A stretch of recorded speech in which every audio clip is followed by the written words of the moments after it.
We're up to say we started to say. We did, yeah, we're well into say. Oh, no. So it's similar to the difference between, as explained, Oyed and Shem.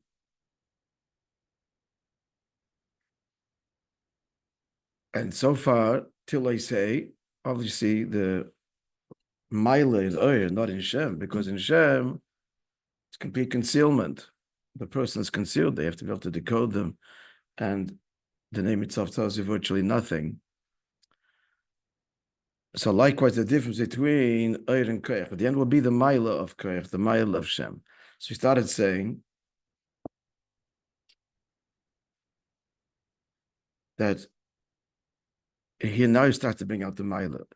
The Mila is that Oyed, there's nothing novel about Oyed. As explained at length, it's the natural reality of reality that a presence makes its presence felt. That's Oyed, and there's nothing novel, nothing new is conveyed. It just conveys and reveals what is. And that which it illuminates is true of that which it illuminates. That which it illuminates, there's two things. There's the Oyed, and that's which it illuminates. So that which illuminates is also there before, didn't see it. There's nothing novel whatsoever. Even koyach hatzmicha, we explained, it's merely expansion. There's no ischachus. There's nothing novel. So the last line of the page, as we explained this at length yesterday, correct? I think you have the same layout as I do. Yeah, is it? But koyach creates something novel that is not seen when looking at the source. Like the koyach to act, to do something, to move something, to do anything.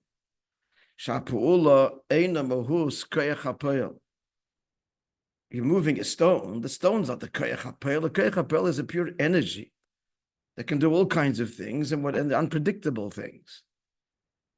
The oid is main hamoid completely, but the pu'ula that the koyach does, as we stressed before, the oid that it illuminates the object, whatever it illuminates is no ischachus. It was there before, you didn't see it, now you see it.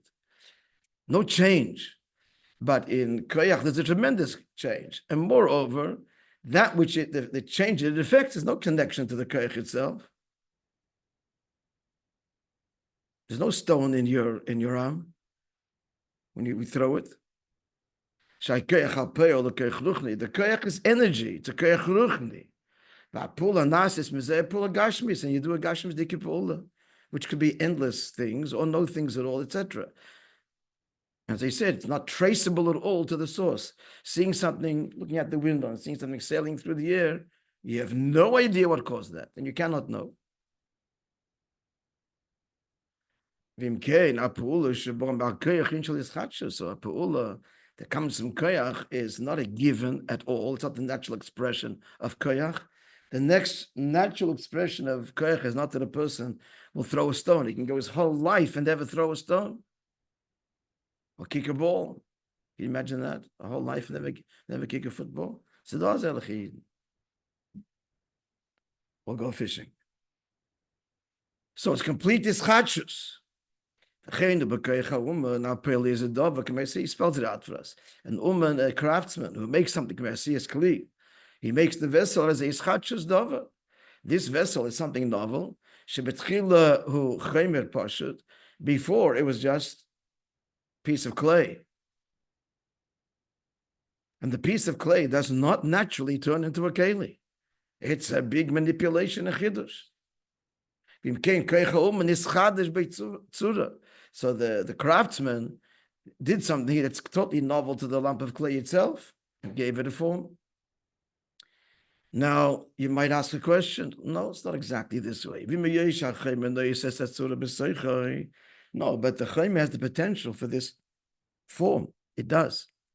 You might want to therefore counter and say, it's not a real ischachus, because all the artist is doing is articulating a particular potential that the lump of clay had to begin with. So Here too, it's not ischachus. It's only gilu yahelim of the chaymer, of the clay. The answer is that's not so. It's not that in the lump of clay there is the tzura and all that form, the keli that the craftsman will then fashion, and all the craftsman is doing is articulating a potential that's there in potentia, like a seed will become a tree. It's not so. Hirak alulis bilvad. It's a cause, not a potential. It's very different. It's not there in any way traceable in any way. It's just that this material could end up like that, but it doesn't contain within it that potential. In other words, a potential in the end is going to be revealed one way or another, because it's there. But the tzura is not there, and this clay can be forever a piece of clay or another keli, and never ever be that keli. It's a chaymer that one could make it tzura in. It's fitting. It's a lump of clay, and you can manipulate it. But it's like all the other examples of giving chassidus where something is b'koyach and behelem. It's not so. It's certainly not a helem that's right below the surface, which means yeshtem b'mitzias, just waiting to come out. Obviously, that's not the case. It's not even the example given in chassidus is helem sheyeshtem b'mitzias is what? Classic illustration of that is anybody? A helem sheyeshtem b'mitzias, as opposed to a helem she'ein b'mitzias, but still there.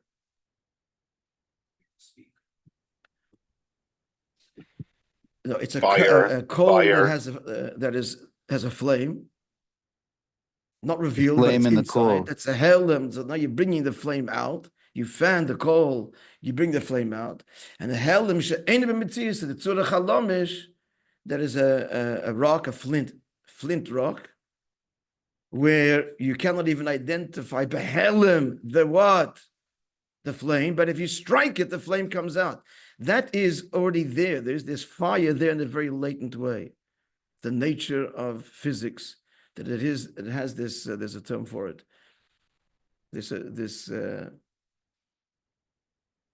Whatever, it's a traceable source.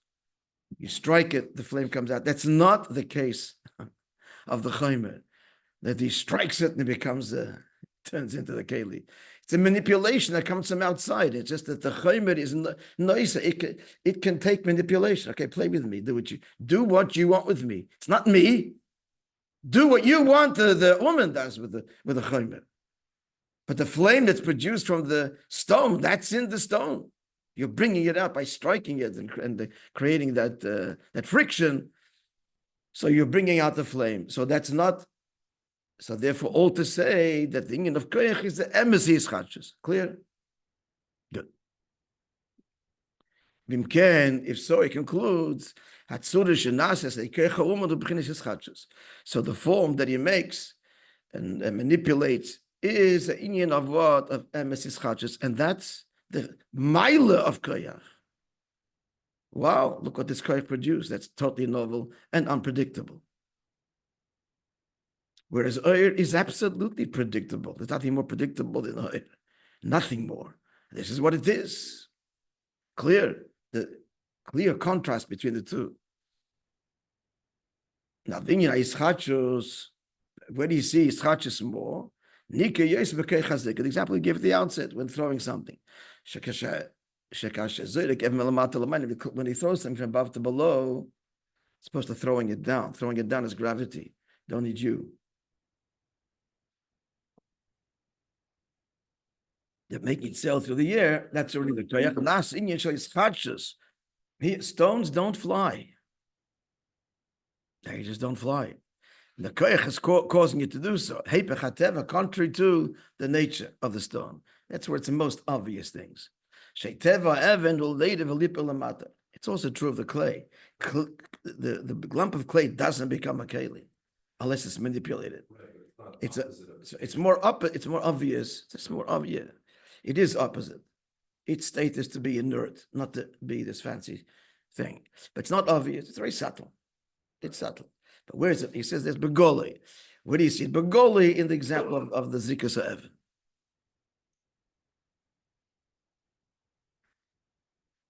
So, the nature to the sin,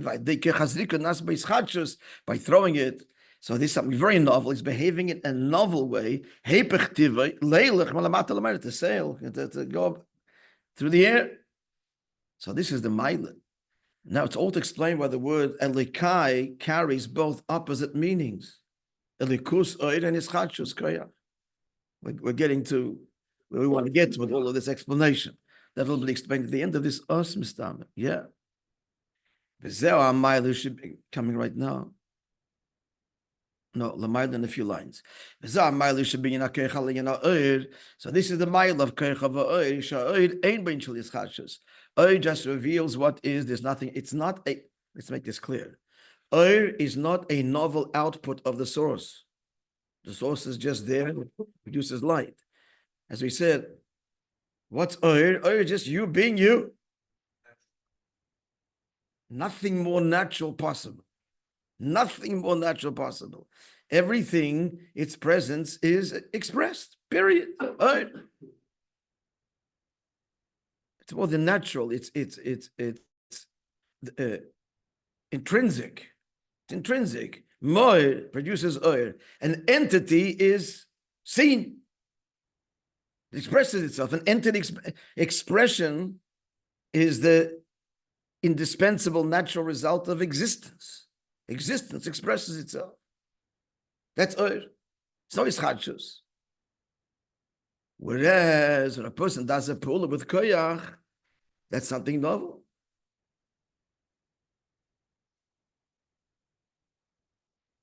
But koyach, the person is not revealed in the koyach. So shaykh by hefsek means hefsek. I think it means two things. You can be separate from it, throw the stone, and you're gone. So concealed the relationship between the flight and the person that you can go leave and it's still flying. The person could die and it's still flying. And moreover, you don't have to be doing pulas all the time, obviously. You're not all the time throwing stones. But you're always emanating your presence. There's no hefsek with oil. There's a hefsek in the koyach. You're always playing soccer. Now it comes tzadzeh gufa yishmaila. That's the whole maila. Shepelin shel yischachus. You did that? Wow, that's novel. So now, glory is the maila. There is a you've been a keich lemaila. Also, likewise, keich lemaila.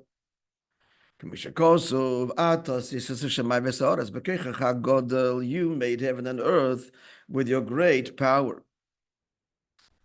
He's the Pella, friends. Everything comes in paradox.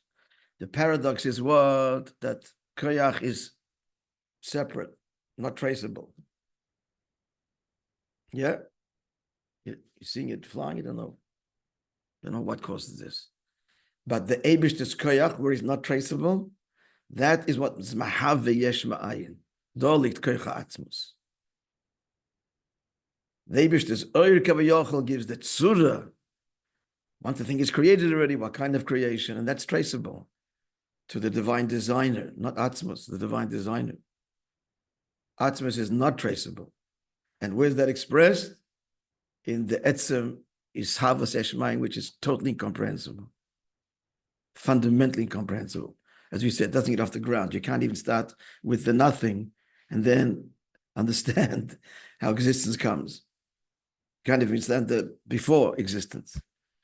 So you certainly can't understand how the existence comes from it. You see the paradox here, that koyach is behefsek, and koyach is not traceable, but you're invested more in your koyach than in your oir. You get exhausted if you play a good game of soccer, or I'm not saying here you play, hockey. Smacking the ball around makes you tired. Just sitting there, I guess you can be tired of sitting. That's more boredom. You don't get tired just sitting there. Because there's no pu'ula, you're not doing anything. You're just being you. What? Baruch Hashem. Good. Oil doesn't exhaust you because you just there's no effort in oil. If you're tired because of other factors, you didn't sleep last night, but you're not tired because you exist. Sure. You're born tired, what? That's your mitzias. But koyach tires you. Why? Because that's the pella. There you're giving a shtick of your life. You're giving a piece of your life. And how does it come out? Behefsek, separate, not traceable. Likewise, lemaila. It's atzmos that is totally behelem that produces yesh ma'ayin. The core fundamental existence is rooted in atzmos. The intelligent design of it, that's already and traceable to a divine designer. So it takes you back to the source. So but now how do the two combine and fuse together? Because the word, right, that's the whole point. That or any other, there wasn't the pasuk he used. The pasuk he's using here is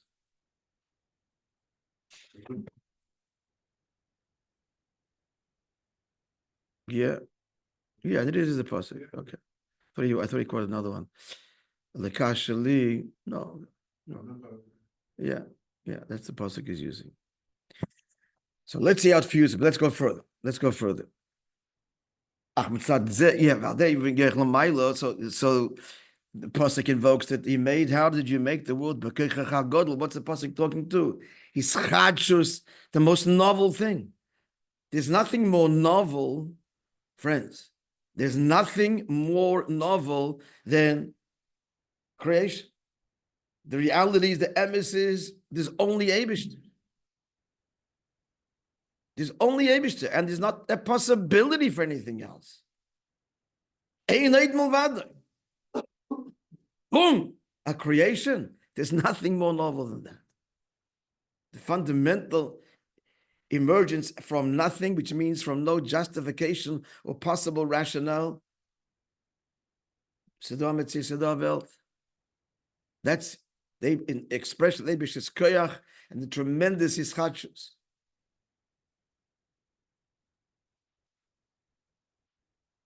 When you know hischadshus, olam is biyah. It starts really with biyah. Tzarich iyun here because yesh ma'ayin. We made the point yesterday. The biyah is histalshalus. You live all tzimtzum. It's all oil. And the emissary yesh ma'ayin bria is the davar gashmi. He says in Tanya. But Ba'ifan Klali, in a more tzarich iyun and a big hesber, which is not our place here. Ba'ifan Klali, in a more subtle way, kalim of biyah is already iyun of yesh ma'ayin. Not the same yesh ma'ayin, radical yesh ma'ayin as this, but nonetheless the same general category. Yet tzarich iyun and needs a big explanation. I could say in general that biyah is also yesh ma'ayin, but just is what? That biyah is also yesh ma'ayin, but just not the truest expression of yesh ma'ayin is in Asiyah, but biyah is also yesh ma'ayin. Well, you can say that, but you cannot say at the same time hishtalshalus and then yesh ma'ayin. That's bestira. Hishtalshalus is either all cause and effect. One thing naturally produces the other. That chain. The whole point of a chain is that the bottom of the top link is where the top of the bottom link is hooked, interconnected. And he was saying it's radical. So you can't say biyah is part of hishtalshalus. At the same time, say it's yesh ma'ayin. One of the two. So lo pashut, as I said, it's a very subtle sugya. Okay, let's finish the eyes. Bringing his chachas, so it's biyah, the b'chinas koyach hamalchus datzilus. Because my question is, friends, he's talking about atzmos, and now it's transmuted into koyach malchus datzilus. Because in a subtle way, the koyach of atzmos is invested not in any of the other spheres, but only in malchus. So malchus is the carrier. This is all Rosh Hashanah, we're talking about the Reimus, the Malchus Atzmi. So that's why the Koyach HaVishavos is where is Dafke in Malchus Datzilis, not the higher spheres, because that carries the Atzmi. So this is the schachus of biyah that it emerges from Malchut Tchilas after this great divide. He stresses the great divide between Tchilas and biyah, emanator and creation. So he uses Ein Liyesh, again, Tzarechiyun, Tishtaushel, it's not Ein Liyesh. Again, we're not explaining it now. And even the bigger picture, not just Biyah. As we learned many times, there's a Biyah the Klolus, Atzilus the Klolus is Zohar Sof, and Biyah the Klolus is Ak. So that's already Adam Kadman, pre-Keser. It's the first darga. Once we go after the Tzimtzum Addition, it's already Lefi Erech on a subtle level, Yesh Ma'ayin. Pre-Tzimtzum, post-Tzimtzum. Shayodei Nasa Klolsi and Ishtalshalas, all of Ishtalshalas, including Atzilus. Beivishal is Chachis Ma'ayin Liyesh is also, even though it's Ruchni, and it's Ishtalshalas, but in the bigger picture, Lagaba Atzmos, it's really Ma'ayin Liyesh. The Gabi Atzmos, it's also like this completely novel. There's no place for Atzilus either. Huh? Yeah, that's the answer. Correct. But still Tzarechiyun, because he's saying that the brain of the Yah is already. Right? So but in Biyah starts, he says Ak. He's calling that Yesh Ma'ayin. It's not a simple subject, but we get the general idea. So Shizel Inyan HaKoyach. So this relative. is the Koyach bottom line is Koyach. The Eibishter's Koyach creates. That's the mile of Koyach. His chach is something novel. His taushus overall is novel. Hello, what are you doing here? Who are you? What's going on? Whoa, this is the big chiddush that we appreciate.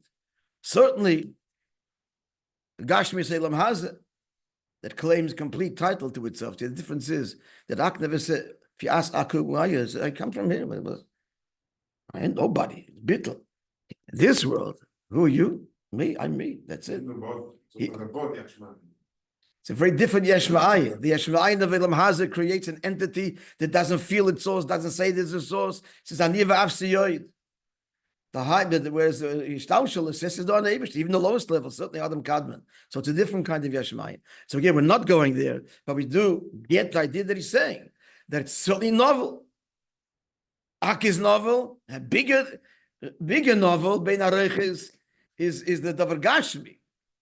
But that's the expression of Eibush is Koyach, something novel, unexpected, unpredicted, and by really impossible. For the Eibush, it's really novel, because how could there be anything other than you? So that's the real, tremendous chiddush. Much more than a person throwing a stone. Okay, so we're going to get to the end, the mile of Eireh, and then how the Eibishter conveys both. Which l'chayre, I'll tell you now, l'chayre means, we started saying before, what it means is that in the Eireh, which is the intelligent design, traceable component of creation, he also allowed to be revealed Atzmus. We can know Atzmus in Eireh. We can know that he's beyond creator, beyond the oil. That too is carried in the oil. Elikai therefore carries both. That's what he said before, really. He's explaining this in great length now. Okay.